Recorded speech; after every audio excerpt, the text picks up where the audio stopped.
من مرة كيترى هاد الموقف كيبدا نقاش مهم وفجأة كتحس بالطرف الآخر الراجل بحال دخل واحد صندوق ديالو، يا إما كيسكت تماماً يا إما كيقلب الموضوع أو بكل بساطة كيمشي بحالو.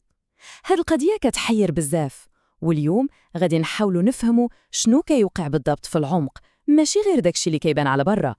يلا ندخلوا في الموضوع. الخريطة ديالنا اليوم هي هادي. غادي نبداو بالبيولوجيا ونشوفوا شنو كيقول العلم على دماغ الراجل، من بعد غادي ندوزو الاحتياجات النفسية العميقة ديالو ونشوفوا كيفاش لغة التواصل ديالو مختلفة، وفي الأخير غادي ناخدو خطوات عملية باش نبنيو تواصل أحسن. أول محطة لينا هي نفهموا شنو كيوقع على المستوى العصبي، حيث المسألة أعمق بكثير من مجرد ما بغاش يهضر. هذا السؤال كيخلينا نشوفوا المشكل من زاوية مختلفة تماماً. واش هذا الهروب من النقاش هو اختيار واعي ولا هو رد فعل بيولوجي تقريباً لا إرادي؟ الجواب ممكن يبدل الطريقة اللي كنشوفوا بها هذه المواقف.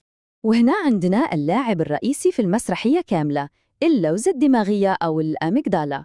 فكروا فيها بحال شي جهاز إنذار في الدماغ، الخدمة ديالها هي تبقى حاضية أي خطر، وملي كتحس بالتهديد وخا يكون غير كلمة أو نبرة صوت كتلقى صفارة الإنذار وكتدخل الجسم في وضعية الطوارئ، يا إما تواجه أو تهرب. دابا شوفوا معايا هاد السلايد. اللي مثير للاهتمام هنا هو الفرق الواضح. على اليمين في النمط الذكوري كنلاحظوا انخفاض كبير في النشاط ديال ديك اللوزة الدماغية، بحال إلا الدماغ كيبرك على واحد الزر ديال الإطفاء باش يوقف المشاعر السلبية بسرعة. هادشي علاش كيبان أنه باغي يسالي النقاش دغيا. هاد العملية اللي كتبان لينا حنا من برا كانسحاب هي في الواقع آلية دماغية باش يسترجع الهدوء ديالو. بالمقارنة في النمط الأنثوي اللي على اليسار النشاط كيبقى أعلى، يعني المعالجة العاطفية كتبقى خدامة الوقت أطول. نزيدو دابا خطوة للقدام. من لي داك جهاز الإنذار البيولوجي كيتفعل راه غالباً كيكون باش يحمي شي حاجة مهمة، شي احتياجات عاطفية عميقة بزاف. إذن النقطة الحاسمة هنا هي أن نقاشاً حاد بالنسبة للدماغ ديالو ماشي بحال نقاش على شنو غادي نطيبو للعشاء. بالنسبة للوزة الدماغية هذا النقاش ممكن يتعتبر تهديد مباشر للإحساس الأساسي بالذات عند الرجل، بحال إلا شي واحد كيحاول يهدم الأساسات ديال الشخصية ديالو. الأبحاث ديما كتأكد على هاد الثلاثة. أولاً الاحترام، يعني كيحس أن الآراء ديالو عندها قيمة ومسموعة. ثانياً الثقة، يعني كيحس بالأمان في العلاقة باش يقدر يفتح قلبه.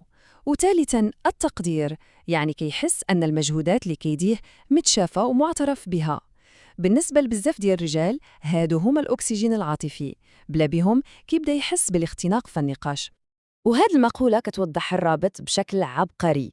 قلة الاحترام ماشي غير كلمة كتجرح، لا، هي كتشعل نفس الضوء الأحمر ديال الخطر في الدماغ اللي شفنا قبيلة. بالنسبة ليه الشعور بعدم الاحترام هو هجوم مباشر كيخليه يحس أنه خاصو يدافع على راسو أو يهرب باش يحمي راسو. إذن هذه التركيبة البيولوجية والنفسية كيفاش كتترجم في الهضرة ديالنا اليومية؟ هنا فين كنلقاو أننا بحيلة كنهضروا بجوج لغات مختلفين تماماً. وهنا فين كيطرى بزاف ديال سوء الفهم. الراجل غالباً كيستعمل الهضرة باش يوصل المعلومة أو يحل شي مشكل، بحال إلا كيقدم واحد التقرير عملي، في الوقت اللي المرأة غالباً كتستعملها باش تبني علاقة وتواصل وتشارك المشاعر ديالها. الأهداف مختلفة من الأول، هو كيقلب على الحل وهي كتقلب على الإحساس.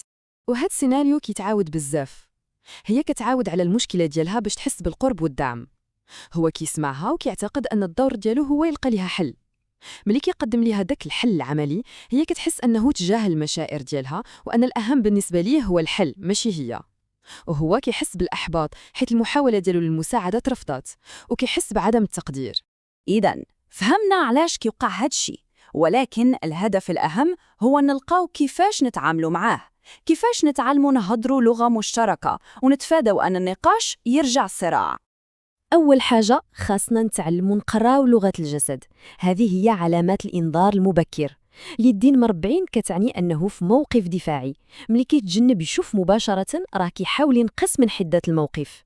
ملي كيبدا يقيس عنقه أو وجهه راه كيحاول يهدن راسو من القلق اللي طالع. وشوف رجليه فين كيشوفوا، غالبا كتلقاهم جهة الباب. هذه علامة لا واعية على أن العقل ديالو كيقلب على طريق الهروب. وهنا عندنا 4 استراتيجيات عملية اللي ممكن تغيروا كل شيء. أولاً نختار الوقت والمكان المناسب. ماشي في وسط الضغط. ثانياً، فكرة الحديث جنباً إلى جنب، مثلاً وانتم كتمشاو كتنقص من الإحساس بالمواجهة. ثالثاً، نوضحوا الهدف ديالنا من الأول، بغيت غير نعاود ليك أو كنقلب معاك على حل، هذه كتعفيه من التخمين. وأخيراً، نستعملوا عبارات أنا كنحس بدل أنت كدير، هذه الطريقة كتنقص من الشعور بالهجوم وكتفتح الباب للفهم.